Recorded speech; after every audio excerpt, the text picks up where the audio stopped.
Hi, everybody. Welcome back at this start of Memorial Day weekend. We roll into this hour number two, the 4 o'clock hour, here on the Pat Miller program. And somebody who's not an often guest, but we have him on here now and then when things are going on that we want to talk to the people from the Convention of States organization, Gary Harbaugh. Gary, good afternoon to you, sir. Happy Friday. Thanks, Pat. Glad to be here, and happy Friday to you, too. Well, thank you very, very much. So let's talk. Your organization is right now stepping away, not stepping away, but in addition to what you're doing, hoping to have a convention of states for amendments to the Constitution. You're also taking a stand this weekend, today, for what? Because it's relative to the COVID shutdown, right? Correct. Pat, we are have a movement called Open the States. There's a website, openthestates.com.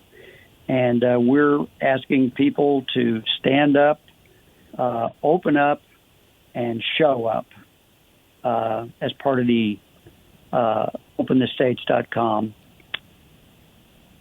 Now is for openthestates.com. Now, that is not an Indiana-only movement that's going on, but it's for all across the country, right? Because there are some states that are more open today than Indiana, but there are some states that are far less opened up than we are. And with today, the governor actually moved up starting phase 3 by 2 days. So we're in phase 3 now, which actually opens up Indiana a little bit more. But this is a call to do something not just in Indiana, but everywhere in the country, right? Yeah, Pat, across the country. And one of the things that the openthestates.com website gives is a secure and uncensored place for people to organize, open up movements, things like that. And you can, on that website, they can go to a particular state and find what may be happening in their state. So, yes, it is nationwide. Are you a little happier as of right now with Indiana? Because with Indiana, of course, with phase 3, gyms and fitness studios are starting to open up. We've had restaurants, retails can now go to 75% and things like that. And I hasten to add that all this is except for Marion County, Lake County, and Cass County. They're going to enter stage 3 on June the 1st. So they're about a week away, but they were much harder hit than we were. But one of the things that you said in your third point there was show up.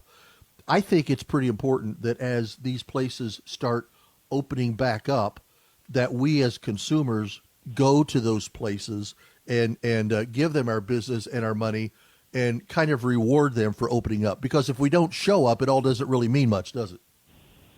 Yes, Pat, that's especially true of our small local businesses that truly were unfairly targeted in many instances with the shutdown order. A lot of the big box stores were permitted to be open, and yet small local businesses were not. And we want people to show up and support the businesses, especially those that were really hard hit by this. What's your thought? How do you all there at Convention of States, your organization, how well do you respond to what the president said yesterday? He was up in Ypsilanti, Michigan. He was visiting a Ford factory that had been transferred over, and it was making machines to be used, the ventilator machines and everything. And he was asked a question, and the president made the statement that even if Dr. Fauci and the others are correct in their assessment that we're going to have another round of this in the fall, we will not shut down. Were you encouraged by that? I definitely was encouraged by that, Pat. And the shutdown was begun in a time in which there was relatively less known about the virus and the effects that it might have. So early March, maybe there was a reason to order this shutdown. But once you get past that, and we have much more knowledge now about what the effects of it are, realize who is at risk, who is not at risk, the justification for this kind of action really evaporated, and the reasons for the lockdown evaporated. They should have ended the lockdown at that time. If in fact we do have another round of the virus, Here's what I'm hoping, and I'll just get your take on it. I'm hoping the president says, okay, it's back to a certain extent. So let's do this. Do the 6 foot distancing if you can. Wear your masks. Don't go out if you're not comfortable. But I'm not going to force these businesses to shutter their doors again. Our economy can't stand it. We're not going to drive people out of work. If you feel like you need to do that, fine. But if we lived in a world for a few weeks in the fall, face masks, we don't maybe shake hands or get close and that kind of thing. Still do worshiping, but be distanced a little bit and see if we can get through it that way. Do you see where that might be a wise thing, or do you think that even that's too much? No, I think that's a wise thing. I think the whole idea is put responsibility on the people to protect themselves and protect others as they can. And people want to wear masks, wear masks. If you want to not patronize businesses because you're fearful, that's okay. But when the government steps in and says, you must do thus and such, you must stay home, that's just not right. Quarantining sick people, yes, government certainly has the power to do that. But when the government comes in and says, everybody has to stay home, that's far beyond what the power of government is and what it should be. So do you feel that the president and subsequently the governors were wrong to ask for any sheltering in place if people were not sick, even when we had, at the beginning, we had a disease that maybe didn't even show itself in a person for 14 days. They didn't even know if they had it. Would you still be against what the president and the governors did right at the very start? No, Pat, because at that time we had relatively less knowledge about what we were dealing with. But right. After it became clear that it was not as easily spread as was originally feared, we think the shutdown just went too far.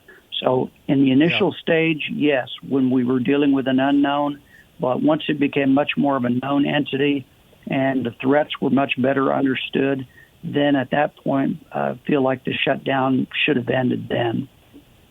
Yeah, that seems to fall in line with where my head is. And of course, we all have our own assumption on things and our own assessment of it. But yeah, the president was forced into a position at the start that we were dealing with something that, as you said, we didn't know what it was. But as it became more clear, and lately I've kind of seen the president maybe even distancing himself away from Fauci on some things. I think Fauci would keep us closed forever if he could, but I'm not really sure that I'm for that. Hey, real quick, before I let you go, Gary, let me ask you, Convention of States, you guys are always working really, really hard to try to get a constitutional convention, a convention of states to get together and to meet. Is that movement, are we still ongoing? Are we still talking to other states and trying to get them on board? We definitely are still ongoing. And, it's our movement to have a convention for three purposes: to limit federal spending, to limit the exercise of power by the federal government, and to impose term limits on federal officials. And we are continuing to build the grassroots, spread the message, and unfortunately the shutdown kind of put the kibosh on a number of states, the legislatures that were considering that, and they were closed down, so we did not make near the progress we had expected this year. Yeah. Well, listen, do this. Always let me know when more is happening in your movement. Even off air, Gary, let me know. I'd like to nose in on a couple of your meetings because the things that you just mentioned that Convention of States is still trying to pursue, those definitely check the same boxes I do. So I want to stand with you guys as much as I can on that. But for your time today, Gary, thank you very much. Now, listen, everybody I talked to today, I'm asking the question. So let me ask you, because this is Memorial Day weekend, so this starts off our grilling season. What is your favorite thing to have from the grill?